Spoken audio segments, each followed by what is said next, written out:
જય Shri Mahakal. Senior citizen છું, જીવનમાં ઘણા બધા અનુભવ થયા છે. ચાલો એક અનુભવની વાત કરું.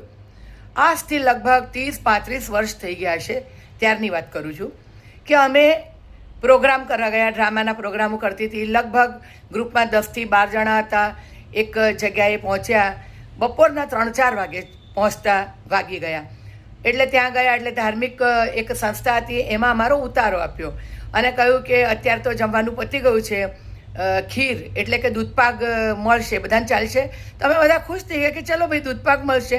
પછી અમારા લીડરને સાઈડમાં લઈ ગયા એક ધાર્મિક વડા અને કહે છે કે 2-3 કલાક પછી તમારે જમવાની વ્યવસ્થા પણ કરવામાં આવશે. તમારા ગ્રુપમાં કોઈ નોનવેજ લે છે, અહીં બધું મળી જશે. નોનવેજની વ્યવસ્થા કરવાની હોય તો અલગ એ પણ થઈ જશે. અને લીડરને તો આશ્ચર્ય થયું, પણ અમને ગ્રુપમાં આવીને કહ્યું તો અમે બધા દુઃખી થઈ ગયા.